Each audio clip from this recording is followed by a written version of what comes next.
നിനക്ക് എന്നോട് വല്ലതും പറയാനുണ്ടെങ്കിൽ അത് ഫോൺ വിളിച്ച് പറഞ്ഞാൽ പോരെ. നീ ഇനി ഇവിടെ നിന്ന് ഓരോ കള്ളങ്ങൾ പറയാതെ പോവാൻ നോക്കണം. പോ. ഞാൻ പോവാം, പക്ഷെ എനിക്കൊരു കാര്യം പറയണം. അത് പറഞ്ഞിട്ട് ഞാൻ പോവും. നന്ദേട്ടൻ അറിയാത്തൊരു സംഭവം ഇന്നുണ്ടായി. സ്നേഹി ഇന്ന് എന്നെ കാണാൻ വീട്ടിൽ വന്നിരുന്നു. ഞാൻ വിളിച്ചിട്ടല്ല അവള് വന്നത്. പുറകെ സച്ചി സാറും അർച്ചന മേടൊക്കെ ഉണ്ടായിരുന്നു.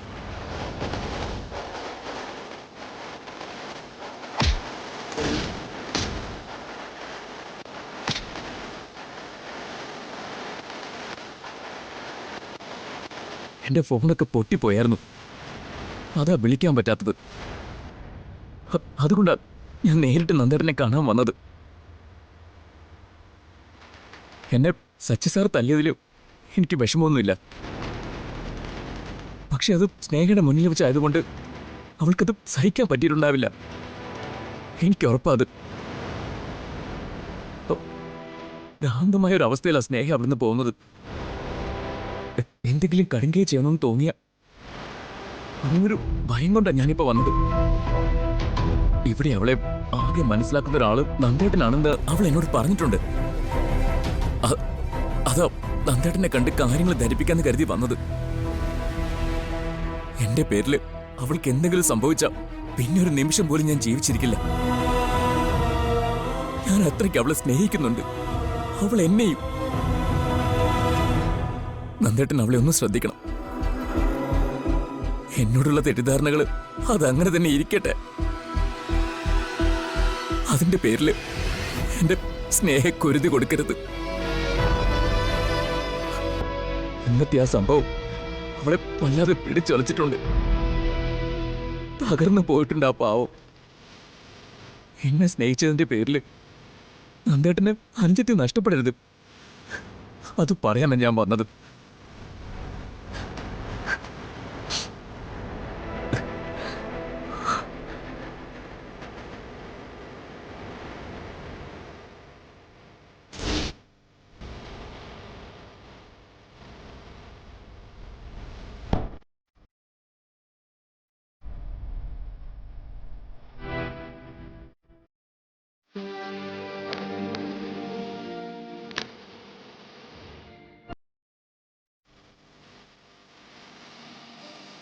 അച്ഛാ,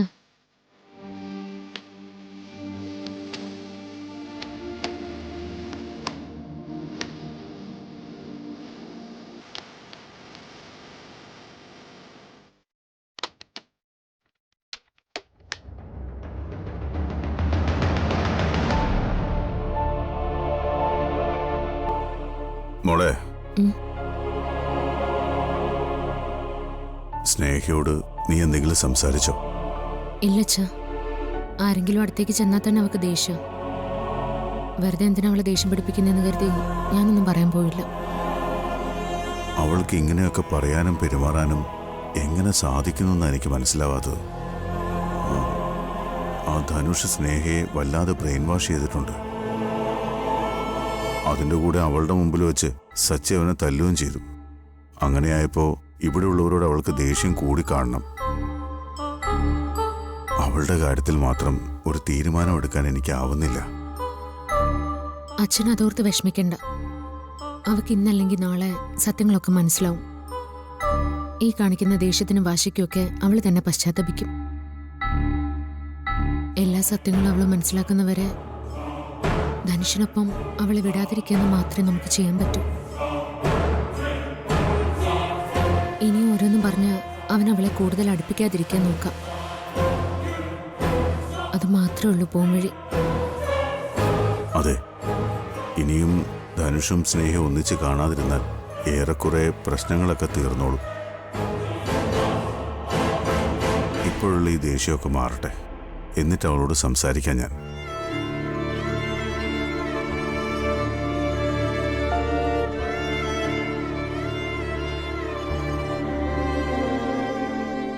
അതെ,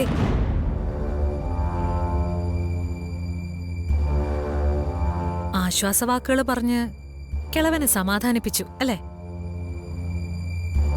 ആ, എന്തായാലും നീ കാരണം ഈ വീട്ടിലൊരു മരണം ഉറപ്പായി. ധനുഷിനെ കിട്ടിയില്ലെങ്കിൽ ആ പെണ്ണിറങ്ങിപ്പോവും. ധനുഷിന്റെ കൂടെ ആ പെണ്ണിറങ്ങിപ്പോയാ ആ കിളവൻ നെഞ്ചു തകർന്ന് ചാവും. അത് എന്തായാലും എനിക്ക് സന്തോഷം തന്നെയാ. അതിലും സന്തോഷം ഇതിലേത് നടന്നാലും അത് വന്ന് വീഴാൻ പോകുന്നത് ദാ ഈ തലയിലാണെന്ന് ഓർക്കുമ്പോ എന്തെന്നില്ലാത്ത സന്തോഷം. ഈ വീട്ടിലെ സമാധാനത്തോടെ ഇനി ഒരാൾ ഉറങ്ങിയാൽ മതി. ഇനി ഇവിടെ ഉണ്ടാകാൻ പോകുന്ന ദുരന്തങ്ങളെയൊക്കെ സ്വപ്നം കണ്ട് സ്വസ്ഥമായിട്ട് ഉറങ്ങുന്ന ഞാൻ മാത്രം. നാളെ ഇവിടെ ഇനി എന്തിന്റെ പേരിൽ അടി നടക്കുന്നതെന്ന് ഓർത്ത് ബാക്കിയുള്ളവരൊക്കെ സമാധാനമില്ലാതെ നേരം വെളുപ്പിക്കണം. എന്തിന്റെയെങ്കിലും പേരിൽ പരസ്പരം തല്ലിപ്പിരിയണം. എന്നിട്ടാ അവന്തിക തുടങ്ങാൻ പോകുന്നത്. എന്റെ ഏട്ടത്തോട് സ്നേഹത്തിന്റെ ഭാഷയിൽ ഞാനൊരു കാര്യം പറയാം. ഈ കുടുംബത്തെ തകർക്കാൻ ഏട്ടത്തെ ഞാൻ സമ്മതിക്കില്ല. അതിനുള്ള കെൽപ്പ് കൈമോശം വന്നിട്ടില്ല എനിക്ക്. നിങ്ങളിൽ നിന്ന് ഈ കുടുംബവും ധനുഷിൽ നിന്ന് സ്നേഹയും, ഇത് രണ്ടും എനിക്ക് ഒരുപോലെ തന്നെ. രണ്ടും വിട്ടുകൊടുക്കില്ല ഞാൻ. ഇപ്പോഴുള്ള വഴക്കിനെ കുറിച്ച് ഓർത്ത് സമാധാനമായിട്ട് ഉറങ്ങിക്കോ. പക്ഷേ ഈ സമാധാനം അധിക നാൾ കിട്ടിയെന്ന് വരില്ല. പർദ്ദ അണിഞ്ഞ് ജയിലിൽ നിന്ന് ധനുഷിനെ രക്ഷിച്ചുകൊണ്ട് പോയതുപോലെ എളുപ്പമാവില്ല ഇത്. എനിക്കറിയാം ആ തിരുവസ്ത്രത്തിന്റെ മറവിൽ ആരുടെ മുഖമായിരുന്നു എന്ന്. ഇനി അങ്ങോട്ട് നല്ല സ്വപ്നങ്ങൾ കാണുന്ന കാലം ആവില്ല നിങ്ങൾക്ക്. ദുസ്വപ്നങ്ങൾ കണ്ട് ഞെട്ടി ഉണരുന്ന കാലമായിരിക്കും. സ്വപ്നങ്ങൾ ദുസ്വപ്നമാവുമ്പോ ജീവിതവും അതുപോലെ തന്നെയാവും. ഈ പ്രതിസന്ധി ഘട്ടം എങ്ങനെ തരണം ചെയ്യണമെന്ന് എനിക്കറിയില്ല എപ്പോഴും. എന്നിരുന്നാലും ഞാനിതിനെ മറികടക്കും. ഇവിടെയുള്ള ആർക്കും ഒരു പരുക്കുമില്ലാതെ തന്നെ. അർച്ചനയായി പറയുന്നത്.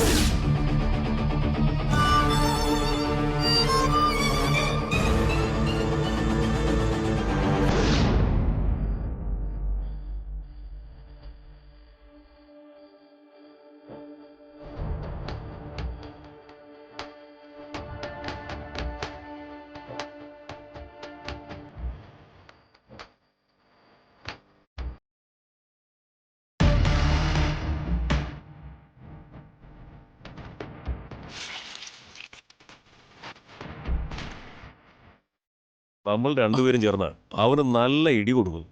ചില്ലറ ഇടിയെങ്ങാനും ആണോ അവൻ നമ്മളെ ഇടിച്ചത്? ഒന്നും ചെയ്യാതെ വിട്ടത് വളരെ മോശമായി പോയി. എനിക്ക് അവനെ തല്ലാൻ ആരുടെ സഹായം ആവശ്യമില്ല. എന്നിട്ട് ഞാൻ അവനെ തിരികെ ഒന്നും ചെയ്യാതെ തല്ലുകൊണ്ടത്. ശരീരത്തിൽ കുറച്ച് ചതവുണ്ടായെങ്കിലും എൻ്റെയും സ്നേഹയുടെയും പ്രേമത്തിന് അത് ഗുണം ചെയ്യുമെന്ന് ഉറപ്പുള്ളത് കൊണ്ടാ.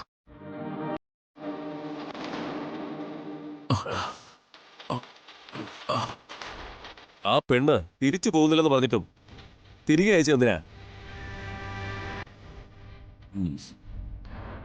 രജിസ്റ്റർ മാരേജ് ചെയ്താലും സേതുമാധവന്റെ മരുമകൻ തന്നെ ആവുമല്ലോ. ഇന്നല്ലെങ്കിൽ നാളെ സേതുമാധവൻ നിന്നെ മരുമകനായി അംഗീകരിക്കും. ഒരു കുഞ്ഞൊക്കെ ആവുമ്പോ അയാളുടെ മനസ്സലിയും. അതല്ലേ എല്ലായിടത്തും നടക്കുന്നത്. അതുവരെ കാക്കേണ്ട കാര്യം എന്താ മൂർത്തി? ഈ കാര്യത്തിൽ ഇന്നല്ലെങ്കിൽ നാളെ എന്നൊന്നില്ല. ഇന്ന് മാത്രമേ ഉള്ളൂ. കാരണം മൂർത്തി പറഞ്ഞ ആ ഗ്യാപ്പിൽ ആ കിളവൻ അടിച്ചു പോയാ എൻ്റെ എല്ലാ പദ്ധതിയും പൊളിയും. ഞാൻ കാണിക്കുന്ന അമിതമായ സ്നേഹത്തിൽ ആ പെൺകൊച്ച് തലകുത്തി വീണു കഴിഞ്ഞു. ഈ ചൂടിൽ പിടിച്ച പിടിയാലേ അവൾ തന്നെ എല്ലാവരെയും കൊണ്ട് വിവാഹത്തിന് സമ്മതിപ്പിക്കും. അവിടുത്തെ വേറെ ഒരുത്തരുടെ സമ്മതം എനിക്ക് ആവശ്യമില്ല. സേതുമാധവന്റെ സമ്മതം അത് നിർബന്ധമായിട്ടും വേണം. കാരണം ഞാൻ എഴുതിക്കുന്ന വിൽപത്രത്തിൽ അയാളുടെ ഒരു വിരലടയാളം എനിക്ക് വേണം. സ്നേഹയുടെ വാശിയിൽ നിവർത്തികേട് കൊണ്ട് സേതുമാധവൻ എനിക്ക് അവളെ തരുമ്പോൾ ഞാൻ പകരം ചെയ്തു കൊടുക്കുന്നത് ഈ നശിച്ച ലോകത്ത് എന്നെപ്പോലുള്ള ദുഷ്ടന്മാരുടെ ഇടയിൽ നിന്ന് അയാളെ ഞാൻ മോചിപ്പിക്കും.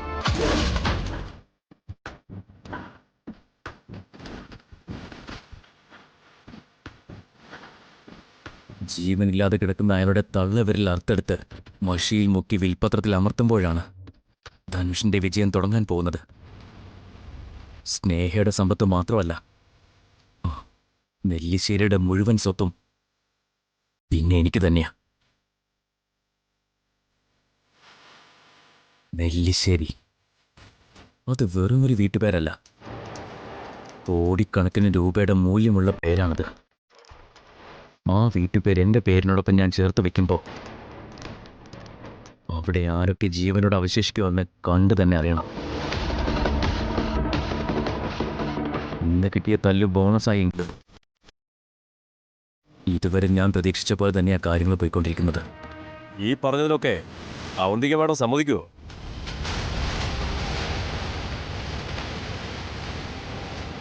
എനിക്ക് തോന്നുന്നില്ല അത്. അല്ലെങ്കിൽ തന്നെ അവളുടെ സമ്മതം ഇവിടെ ആർക്ക് വേണം?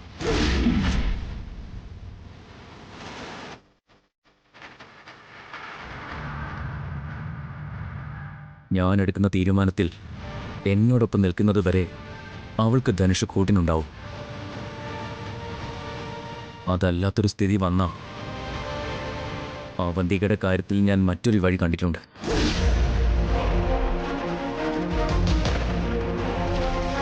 ഞാനൊരു കാര്യം പറയാലോ മൂർത്തി, എൻ്റെ ഈ പറഞ്ഞ ആഗ്രഹങ്ങളിൽ ഒരിടത്തും അവന്തിക എന്ന് മാത്രമല്ല, മറ്റൊരാൾക്കും വേണ്ടി ഞാൻ ആലോചിക്കാൻ പോലും സമയം കണ്ടെത്തുന്നില്ല എന്നതാണ് സത്യം.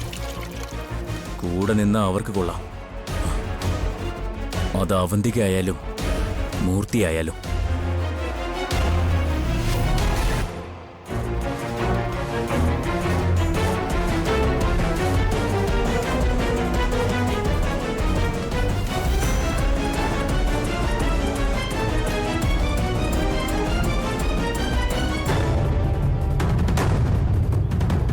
അത് ശരി.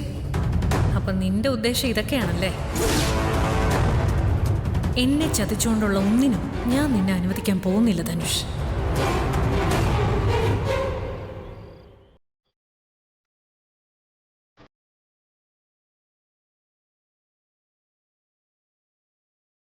അച്ഛൻ ഇവിടെ ഇരിക്കായിരുന്നോ?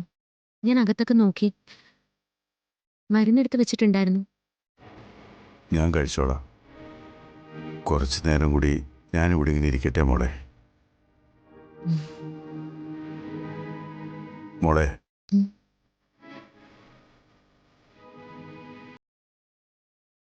അനൂപിനിപ്പോൾ എങ്ങനെയുണ്ട്? കാല് തറയിൽ ഉറപ്പിക്കാറായിട്ടില്ല, അതിന് കുറച്ച് ദിവസം കൂടി എടുക്കും. എന്താച്ചാ, ഓഫീസിൽ ജോലി വല്ലതും പെൻഡിങ് ആയോ? ഇല്ലില്ല. അത്യാവശ്യം ജോലികളൊക്കെ അനൂപ് വീട്ടിലിരുന്ന് തന്നെ ചെയ്യുന്നുണ്ടെന്നാണ് ഞാൻ അറിഞ്ഞത്. കുഞ്ഞിൻ്റെ നൂലുകെട്ടും പേരിടൽ ചടങ്ങുമൊക്കെ വരികയല്ലേ. സന്ദീപിന് ഓഫീസിൽ പോകാനൊന്നും സമയം കിട്ടിയെന്ന് വരില്ല. ഞാൻ മാഷിനെ വിളിച്ചിരുന്നു. എങ്കിലും സമയം കിട്ടുവാണെങ്കിൽ സച്ചിയും മോളും കൂടി അവിടം വരെ ഒന്ന് പോകണം. നേരിട്ട് ക്ഷണിക്കുകയും വേണം. അവര് വരുന്നതിന് ക്ഷണത്തിന്റെ ഒരു ആവശ്യമുണ്ടോ അച്ഛാ? എന്നെ അച്ഛനൊക്കെ ക്ഷണിക്കുന്ന പോലെയാ അവരെയും ക്ഷണിക്കുന്നത്. എന്റെ വീട്ടിലെ കാര്യം നോക്കണ്ട, മറ്റു ബന്ധുക്കളെയൊക്കെ ക്ഷണിച്ചാൽ മതി. അധികം ആളുകളൊന്നും വേണമെന്നില്ല, ബന്ധുക്കളെ പോലും വിളിക്കണമെന്നില്ല.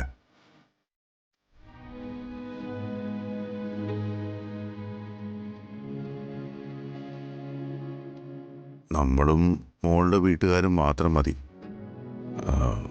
എന്തിനാ എല്ലാവരെയും വിളിച്ചു വരുത്തി എല്ലാ നാട്ടുകാരെ കൂടി അറിയിക്കുന്നത്? നാണക്കേട് വിളിച്ചു വരുത്തണ്ട. ഞാൻ അച്ഛനോടൊരു കാര്യം ചോദിക്കട്ടെ? കുഞ്ഞിന്റെ നൂലുകെട്ടും പേരിടൽ ചടങ്ങൊക്കെ വലിയ ആഘോഷമാക്കണമെന്ന് അച്ഛനും ആഗ്രഹമില്ലേ? എനിക്കറിയാം ഉണ്ടെന്ന്. എല്ലാ ബന്ധുക്കളെയും വിളിച്ചു വരുത്തി നല്ലപോലെ നടത്തണമെന്ന് തന്നെയാ അച്ഛൻ്റെ ആഗ്രഹം. ഒന്ന് രണ്ട് കാര്യങ്ങൾ കൊണ്ട് അച്ഛനത് വേണ്ടാന്ന് വെക്കുന്നത്. അതിലാദ്യത്തേത് സ്നേഹയുടെ കാര്യമാണെന്ന് എനിക്കറിയാം. അത്രയ്ക്ക് നാണം കെടാനും മാത്രം അവളൊന്നും ചെയ്തിട്ടില്ലല്ലോ അച്ഛ. അവളൊരാളെ സ്നേഹിക്കുന്നു, അത് നമുക്ക് താല്പര്യമില്ലാത്തതുകൊണ്ട് നമ്മൾ എതിർക്കുന്നു. ഇതൊക്കെ ഇവിടെ മാത്രമല്ലല്ലോ, എല്ലാ കുടുംബത്തിലും നടക്കുന്നില്ലേ? അതൊന്നും നമ്മൾ ശ്രദ്ധിക്കേണ്ട കാര്യമില്ലെന്ന് ഞാൻ പറയുള്ളൂ. ഇനിയുള്ളത് എൻ്റെ ആതിരയുടെയും പിണക്കും. അത് വെച്ചും കാര്യമാക്കേണ്ട കാര്യമില്ല. ഇളയതും മൂത്തതൊക്കെ ആകുമ്പോൾ വഴക്കൂടിയെന്നും പിണങ്ങിയെന്നും ഒക്കെ വരും. പണ്ട് ഞങ്ങൾ അങ്ങനെയൊക്കെ തന്നെ ആയിരുന്നു. അതുകൊണ്ട് ഈ വക പ്രശ്നങ്ങളൊന്നും കുഞ്ഞുമോളുടെ ചടങ്ങിനെ ബാധിക്കരുത്. ഈ കുടുംബത്തിൽ ആദ്യമായിട്ട് അച്ഛനുണ്ടായ പേരുകുട്ടിയാ അവള്. ഇവിടെയുള്ള മുതിർന്നവരുടെ കുറ്റം കൊണ്ട് കുഞ്ഞുമോളുടെ ഒരു ചടങ്ങും നമ്മൾ ആഘോഷിക്കാതിരിക്കേണ്ട. അച്ഛൻ്റെ ആഗ്രഹം പോലെ തന്നെ ബന്ധുക്കളെയൊക്കെ വിളിച്ച് നല്ലപോലെ തന്നെ നടത്താം നമുക്ക്.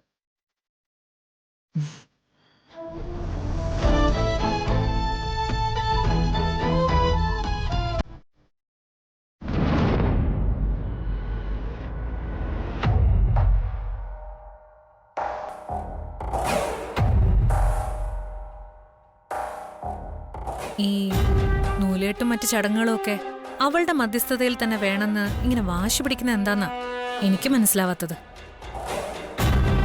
ചടങ്ങ് ഈ വീട്ടിൽ വെച്ച് നടത്തണമെന്ന് അവള് തീരുമാനിക്കുന്നു, ആരെയൊക്കെ വിളിക്കണമെന്നോ അവള് തീരുമാനിക്കുന്നു.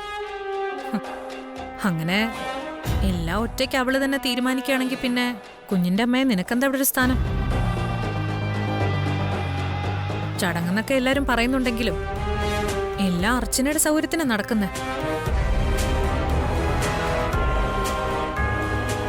പ്രസവം കഴിഞ്ഞ് സാധാരണ 56 ദിവസം കഴിഞ്ഞ ഭർത്താവിന്റെ വീട്ടിലേക്ക് അമ്മയും കുഞ്ഞിനെയും കൊണ്ടുവരുന്നത്. അപ്പോഴത്തെ സാഹചര്യത്തില് അന്ന് ഇങ്ങോട്ട് കൊണ്ടുവരേണ്ടി വന്നു. എന്നാൽ ഇപ്പൊ ആ സാഹചര്യം മാറി. ശരിക്കും ഈ ചടങ്ങ് നടത്തേണ്ടതേ വൃന്ദാവനം എന്ന് പറഞ്ഞാൽ നിന്റെ വീട്ടിലാ. മാഷിനും കമലയിടത്തേക്കും ഒക്കെ ആഗ്രഹം കാണില്ലേ ചടങ്ങ് അവിടെ വെച്ച് നടത്താൻ? ആഗ്രഹമൊക്കെ ഇവിടെ ആരും മൈൻഡ് ചെയ്യാൻ. അർച്ചന പറയുന്നതല്ലേ ഇവിടെ നടക്കൂ. അതിപ്പോ നമ്മുടെ അച്ഛന്റെ കാര്യമായാലും ശരി, കുഞ്ഞായ നിന്റെ മോളുടെ കാര്യമായാലും ശരി. അങ്ങനെ എല്ലാം മറ്റുള്ളവർക്ക് വിട്ടുകൊടുത്ത് ജീവിച്ചാലേ അവസാനം നിനക്ക് നിന്റെ ജീവിതത്തിലൊന്നും ചെയ്യാനും തീരുമാനിക്കാനും കഴിയില്ല. ഞാൻ പറഞ്ഞില്ല എന്ന് വേണ്ട. ഞങ്ങളുടെ കാര്യത്തിൽ തലയിടരുതെന്ന് ചേച്ചിയോട് എത്ര പറഞ്ഞാലും അവർക്കത് മനസ്സിലാവണ്ടേ ഏട്ടത്തെ? എത്ര തവണ ഞാൻ പറഞ്ഞതാ ഞങ്ങളുടെ ഇടയിലേക്ക് വരരുതെന്ന്. പറഞ്ഞാൽ മനസ്സിലാവുന്നവരോടല്ലേ നമുക്ക് പറയാൻ പറ്റൂ. അർച്ചനോട് പറഞ്ഞിട്ട് മനസ്സിലാവുന്നില്ലെങ്കിൽ മനസ്സിലാവുന്ന വേറെ ആൾക്കാരുണ്ടല്ലോ ഇവിടെ. നീ നേരെ ചെന്ന് അച്ഛനോട് കാര്യങ്ങൾ പറ. ഈ ചടങ്ങ് വൃന്ദാവനത്തിൽ വെച്ച് നടത്താന്ന് പറ.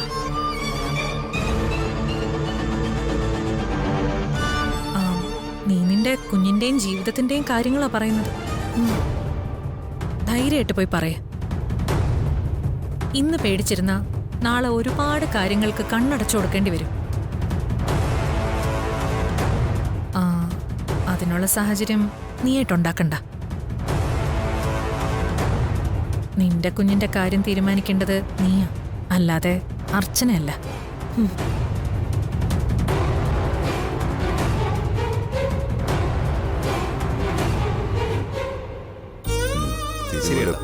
അവരെ തന്നെ ഏൽപ്പിച്ചാൽ മതി. വേട്ടമുക്ക്. ശരി. ആ ആ സച്ചേട്ടൻ ചടങ്ങിന് വേണ്ടിയുള്ള എല്ലാ കാര്യങ്ങളും ചെയ്തു കഴിഞ്ഞു.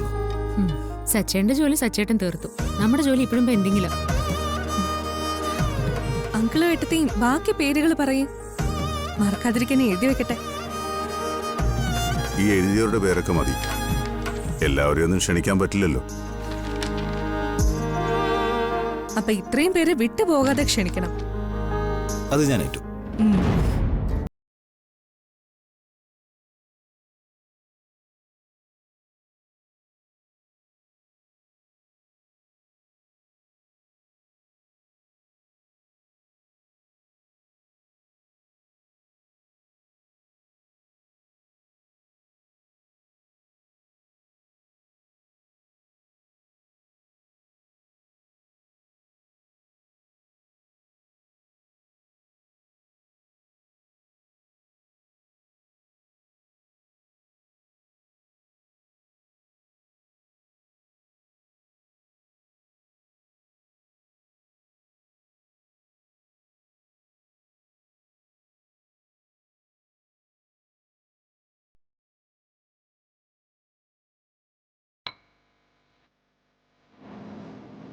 അച്ഛാ, എനിക്കൊരു കാര്യം പറയാനുണ്ടായിരുന്നു.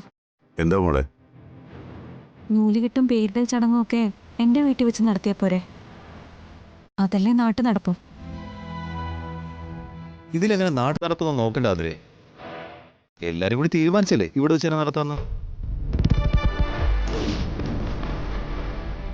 അങ്ങനെ ആര് തീരുമാനിച്ചെന്നാ? എൻ്റെ ചേച്ചിയോ? എന്തേ, ഞാൻ ചോദിച്ച സന്ദീപ് കേട്ടില്ലേ? അങ്ങനെ തീരുമാനിച്ചത് ആരാന്ന്?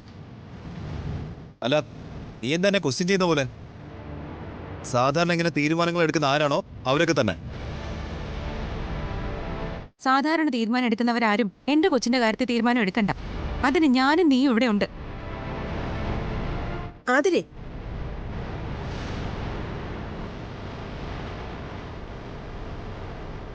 നിനക്കിത് എന്തിന്റെ കേടാ? അവിടുത്തെ അച്ഛനും അമ്മയും അനുപേട്ടനും എല്ലാരും കൂടി എടുത്ത തീരുമാനമല്ലേ ഇത്? അല്ലാതെ ഇവിടെ ആരും ഒറ്റയ്ക്ക് തീരുമാനിച്ചതല്ല. ഞാൻ ഇറങ്ങി വരുമ്പോൾ അച്ഛൻ പറയുന്ന കേട്ടു അർച്ചനയുടെ വാശി പുറത്താ ഇത് നടത്തുന്നതെന്ന്. എന്റെ കുഞ്ഞിന്റെ കാര്യത്തിൽ ചേച്ചി എന്തിനാ ആവശ്യമില്ലാത്ത വാശി പിടിക്കുന്നത്?